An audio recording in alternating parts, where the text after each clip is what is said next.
സംബന്ധിച്ചുള്ള സമരം അതിശക്തമായി മുന്നോട്ട് പോവുകയാണ്. ഒരു നാടിലെ ജനത കൊടുക്കുന്ന സമ്പത്ത് ഈ നാടിൻ്റെ പുരോഗതിക്ക് വേണ്ടി തിരിച്ചു തരിക എന്ന രാഷ്ട്രീയ ഉത്തരവാദിത്വം നിർവഹിക്കാത്ത BJP ഗവൺമെൻറ്റിൻ്റെ നയത്തിനെതിരായിട്ടാണ് ഈ നാട് പ്രതിഷേധിക്കുന്നത്. സ്വാഭാവികമായും GST നടപ്പിലാക്കിയതിനു ശേഷം സംസ്ഥാനങ്ങൾക്ക് നികുതി പിരിവിനുള്ള അവകാശമില്ലാതിരിക്കെ സംസ്ഥാനത്തെ ജനത നികുതിയായി അങ്ങോട്ട് കൊടുക്കുന്ന പൈസയുടെ കേരളത്തിന് അർഹതപ്പെട്ട വിഹിതം തിരിച്ചു തരണമെന്ന് ആവശ്യപ്പെടുമ്പോൾ സാങ്കേതികത്വത്തിന്റെ പേരിൽ അതിനെ നിഷേധിക്കുക എന്നത് കേരളത്തെ ജനതയോട് കാണിക്കുന്ന അവഹേളനമാണ്.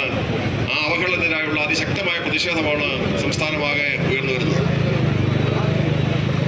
സമരമല്ലാതെ നമ്മുടെ മുന്നിൽ മറ്റൊരു മാർഗമില്ല എന്ന നിലയിലേക്ക് BJP കേരളത്തെ കൊണ്ടെത്തിക്കുകയാണ്. ആ ധർണാ സമരത്തിൽ ഇവിടെ പങ്കെടുത്തിരിക്കുന്നത് ഈ നാടിന്റെ പരിച്ഛേദം തന്നെയാണ്.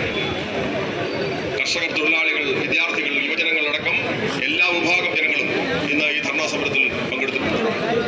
നാടിന്റെ ഒരു പൊതുസമരമായി ഇതിനെ രൂപപ്പെടുത്തിയെടുത്ത് കൊണ്ടുവരുന്നതിന് വേണ്ടിയുള്ള ഇടതുപക്ഷ ജനാധിപത്യ മുന്നണിയോടൊപ്പം ഈ നാട്ടിലെ എല്ലാ വിഭാഗ ജനങ്ങളുടെയും സഹകരണം ഉണ്ടായിട്ടുണ്ട്. ആദ്യം ഈ സമരം വിജയിപ്പിക്കുന്നതിന് വേണ്ടി ഇതിനോടൊപ്പം ചേർന്ന് നിന്ന എല്ലാ സമര സഖാക്കൾക്കും ആദ്യം തന്നെ ഈ ധർണാ